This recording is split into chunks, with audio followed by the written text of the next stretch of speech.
Welcome back to Color Class. I'm Sarah. I'm Lucinda. And today's video, we are going into House of the Dragon. We had so many different requests for this. Yes. And we have a special character at the end that we got a request on from Patreon. So stay tuned because I think this one might throw you off a little bit because it threw us off a little bit. It did. And let me just say that I have become, throughout the years, such a costume geek. No. The costumes are just every series that comes out, it's like a contest to see, whose costumes are the most magnificent. Right. And of course we had Bridgerton. I was just about to say Bridgerton, those costumes. Remember the Wheel of Time? Yes. And that influenced the way I dressed for that whole year because I was doing like the belts and the... I need to finish the second season. So Wheel of Time is really good, but House of the Dragon, I'm watching it right now and I am loving it. So I'm so excited you guys were interested because we had a lot of when Bridgerton first came out, everyone was like, do Bridgerton, and we're like, cool, but we hadn't gotten a lot of information or feedback on you wanting to do House of the Dragon. So now we're really excited because we started getting some comments rolling in and I'm like, yes, I love these costumes. And we jumped all over it. Right. So starting off, Rhaenyra Targaryen. Before we jump into it, a couple caveats. I'm sticking with the older, so Olivia Cook and Emma Darcy. I'm sticking with both of them as our main person. I'm not going to do the younger versions of them because we can't really compare apples to apples. Unless you ask us to do the younger versions, yes. In which case. Absolutely. And then we are going to treat them. We're doing the color analysis based off how they are in the show. Okay, so we know Emma Darcy doesn't have actually these long bleach blonde hair. So we're just basing it off what we see and in the show. All right.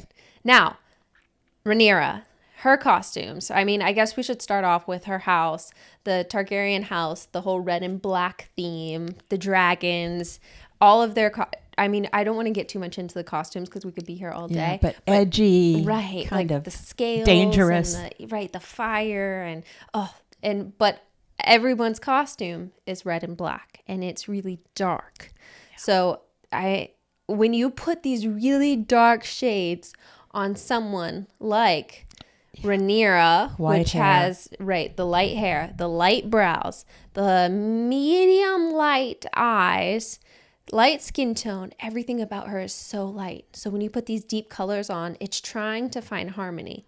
And I feel like the only place the dark colors are finding harmony is the shadows in her face. And you know what? This is a great example of why balance is so important. I mean, we've learned about color analysis. We've learned the 4 seasons. We've learned the 6 dominant characteristics. Right. We're moving into the 12.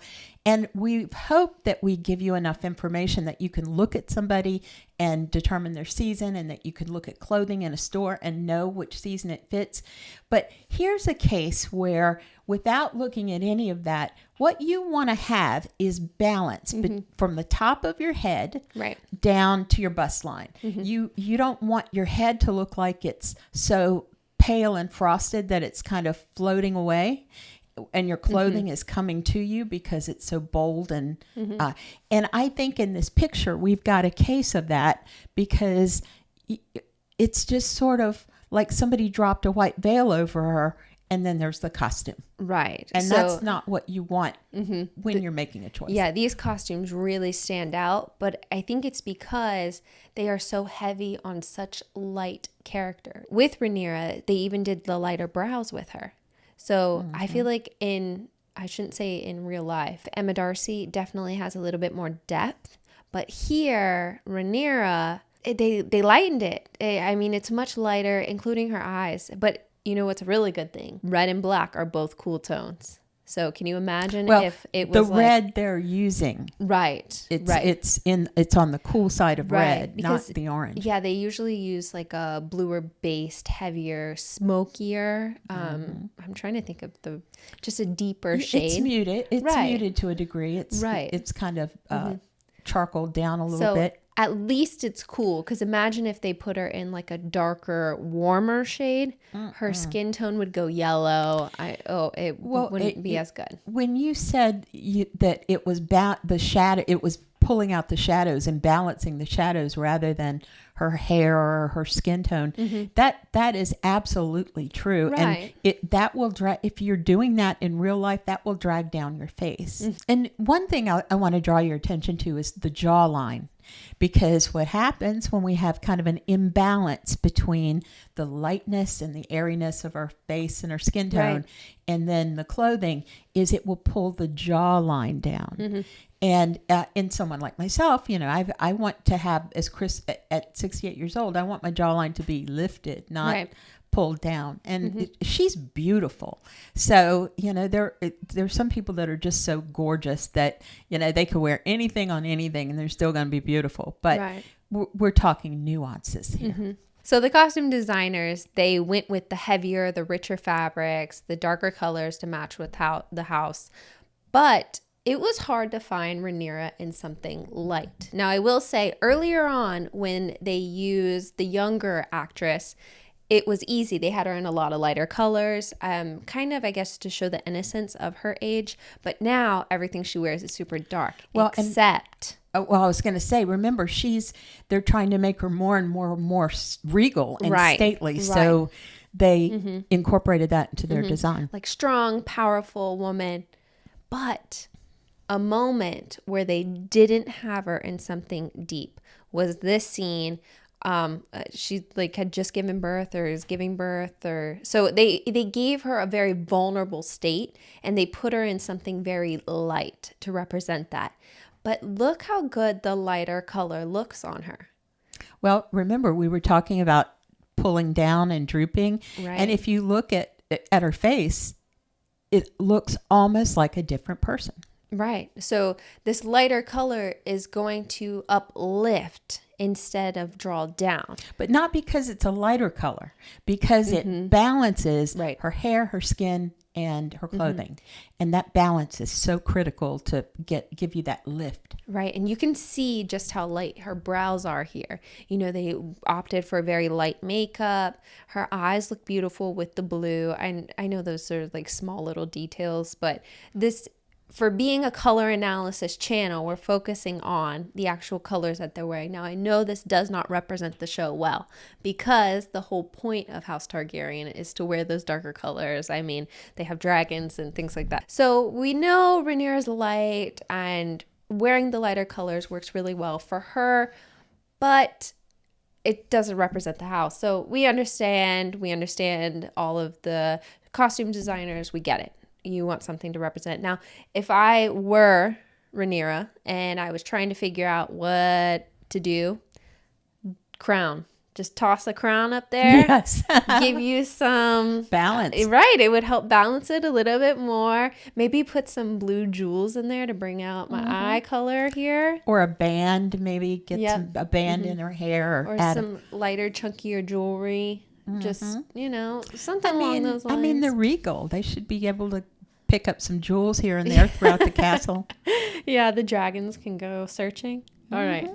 So one more thing we had to show you was what it would look like to bring her in to a blue gown. I saw this image and I thought the blue was beautiful. It was just a little bit heavier.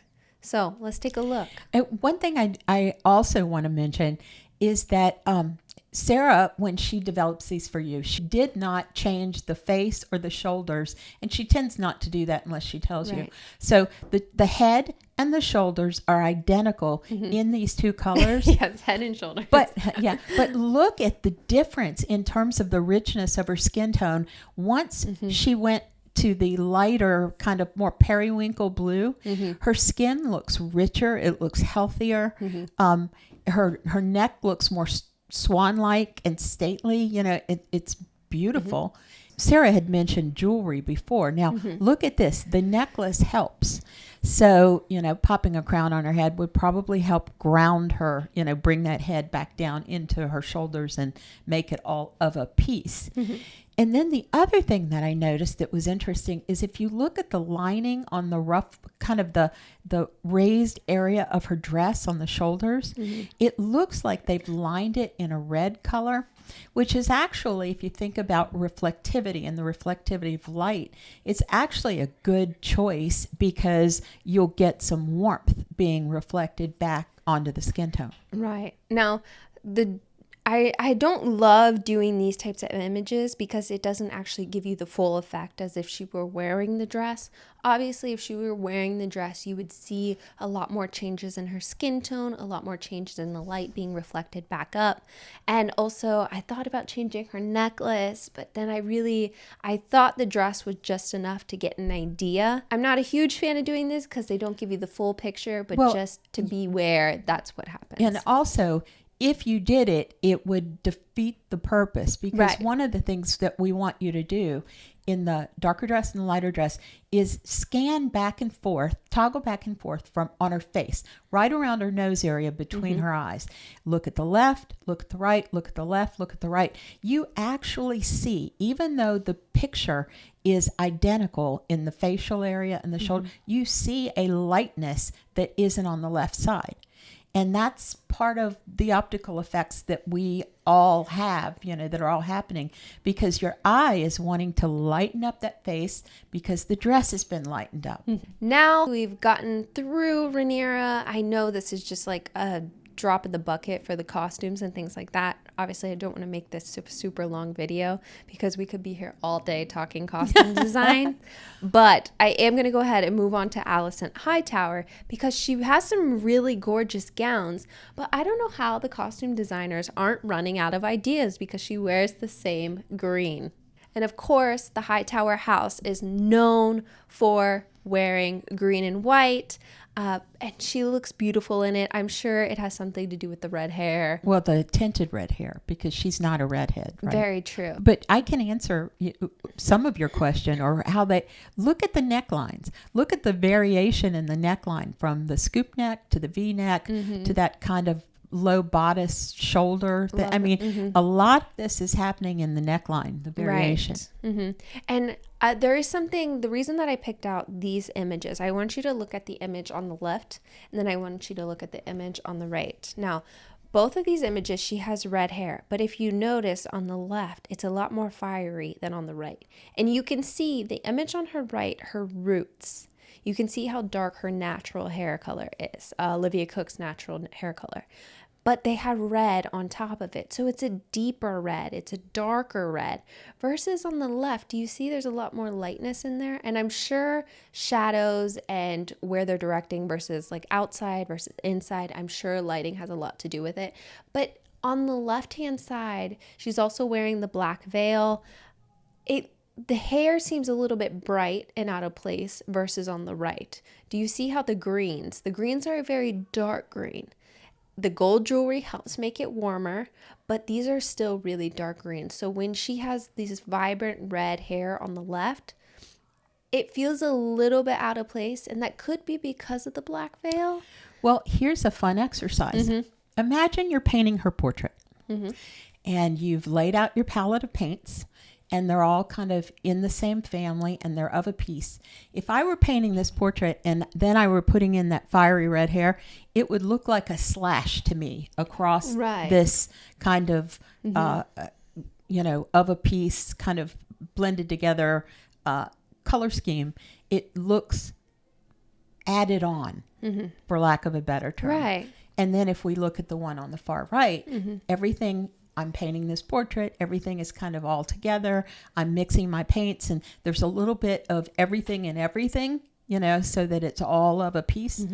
And you can see the warm light is warming up her skin tone beautifully, her eye color as well. Her dress is being warmed up by whatever lighting is going on.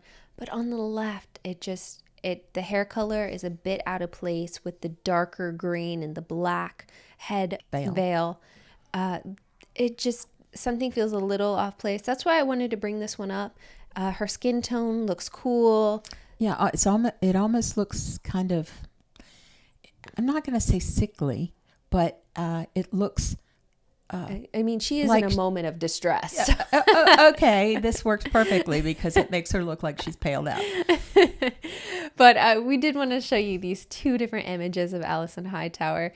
We know that green is her signature color for her house, so she wears it in all of her costumes pretty much. The jewelry is immaculate. These dresses are immaculate. I cannot get enough of them. But I did want to, just a quick note, if you're a fan of House of the Dragon, her sons actually, if you look close enough, they each have a darker shade of green that they're wearing just to represent the darkness. I don't want to give away too much in the show on who is, but yes, if you look, each of them, the worse they get, for lack of a better word, they get a darker green color, which I think is a really cool just nod to color and the depth that you can see in what power lies within these guys. Yeah. Well, think about the term dark. They became darker, right, in personality. And so to send a signal. I don't want to give too much away. I'm so sorry. Me. Yes, okay. Well, let me go back to jewelry then. So on the right, notice she's wearing a little locket or some light little necklace. Very cute. But on the right, they've beefed up or chunked up her necklace so that, again, you've got some balance from that piece that goes across her bodice. Right. You know, moving up, and even the earrings are chunkier. And again, this is all about balance from head to bodice. And that's not anything, if you read all the color analysis books, rarely, if ever, correct me if I'm wrong, I can't think of any. Do they talk about balance? And balance is critical. And this goes back to, some people do color analysis and they only talk about skin tone. Well, we talk about hair color being most important, and then skin tone, and then eye color is included in the formula. Right. But without noticing hair color, without paying attention to hair color, without making that kind of a focus, what do? You could completely lose balance. And balance is critical, as you have seen. Maybe we'll do a show just on balance and give you some graphics to support that. But it's critical to make your look right. All right. So now that we've gotten Alicent, we've done the Alicent Hightower and the Hightower Green, we have one request from our Patreon page, which was Corlys Velaryon. So we're going to take a look and try to figure out what season Corlys would fall into. Yes. So the original photo, he's wearing like a really dark, smoky black color. I mean, his house colors are like a sea green, I believe, sea colors. So we usually see him in something along those lines. This one I just felt like would be the best photo to adjust what he's wearing to try to figure it out. So let's take a look. And it's very representative. I mean, what you've done here, it sings in your face. So we were trying to figure out, is he clear or is he deep? We knew he was cool. So he has the cool hair color. There's no warmth to it. No warmth to like his beard either. There's a lot going on, but very little warmth. Now, what we got into a little, could he fall into either one of these? The hair, because it is so white, could he be clear enough to fall? Because there's a bit of the high contrast. Yeah. And I did choose a photo that had very clear eyes as well. I was like, you know what? There's a lot of white here. Let's see, because if he's clear, he would be able to wear these colors and knock it out of the park because there's so much clarity. But no. No, and I believe it's because of how smoky, like if you look at the top of the head and around his beard, how smoky those colors get. They're not pure white. It's not just so vibrant. Even if I were to take a black and white photo, it wouldn't be... Tonally, it would be like 20%. Right. It wouldn't be the highest white point and then the highest black point. It's still like grayed out in like the areas of the hair. So there wouldn't be enough clarity. If we're looking at black and white photo right now, there just wouldn't be enough clarity. And you can see we put him in this really clear purple color, and it's still just, it zings off the page. Right. It's standing out before him. In front of him. And something just seems a little off. It's just a little too bright for him. But when we put him in the deep winter colors, and I was surprised about this. I really thought he was going to fall into clear. But when we put him into the deep winter colors, I mean, it just looks so good on him. And if that weren't obvious enough, the palette that Sara created at the base of the photo tells the tale. I mean, it really shows you that, you know, he needs that deepness, that richness. But you guys want to have some fun?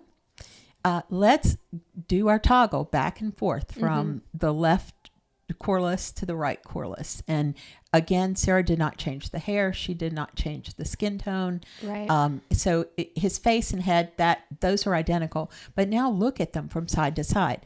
The one where you have the bright purple, the hair kind of fades out. It looks lighter. If you look at the deeper Corlys, it looks deeper. And I'm talking about just quickly glancing back and forth. And his skin tone, he gets washed out on the left. He goes gray on the left. Yes. And on the right, you've got the deeper, richer skin tone. And this is what is so mind blowing about getting yourself in the right color, you know, for the greatest benefit to make you look the best, because it's not just, now we know that color analysis, part of it is you've got light bouncing on your chest up into your face, and it's creating kind of a almost like a gel effect, you know, for, in theater, they color lights with gels, and you get the same thing. But it's also an optical illusion, an optical effect. When people are looking at you, they're going to see these differences if you're in the wrong color. You're going to shift. I know we say that all the time, but you are going to shift in what you're wearing. And absolutely, I love to wear the wrong colors just to show you how I personally shift into the color to try to be able to wear it. And I hope you enjoy that as well, because I love wearing the wrong color. But you know what? In many respects, you don't, because you're a soft. Very true. You know, so if you look at the color palette of an autumn, maybe you kind of, but I don't think you're a true autumn. You know, no. And there are again, a lot of colors I can't shout wear. out to all of you folks out there who feel like you don't perfectly fit into any one of the four seasons. That is why we teach the 6 dominant characteristics. That's why we're going into the 12, because we're going to find a place that is perfect for you. All right, so we hope you enjoyed this. Let us know if there's other House of the Dragon characters you want us to take a look at, because we love this. And I can't wait to get back on Patreon and see what you guys are saying about this. Let us know if you have any requests. Patreon is over there. We loved, thank you for the suggestion of doing Corlys. This was so much fun. I can't believe the results that we got. But thank you. If you are interested, hop on over to our Patreon page. Join us. We are having so much fun over there. And we cannot thank you enough for the support and the love we're getting. It has been so much fun having you guys over there as a member. It's been a good time. So thank you again. Lastly, liking, sharing, commenting, subscribing. It all helps us out. So thank you. We're a little tiny baby YouTube channel that we're trying to grow into something amazing, a really amazing color analysis community where we can just all talk about colors, types, fashion, clothing, makeup. We want to talk about it all, and including House of the Dragon. So if you're interested, don't forget to subscribe, and thank you. Lastly, I'm Sara. I'm Lucinda. This has been another color class, and we'll see you in our next video.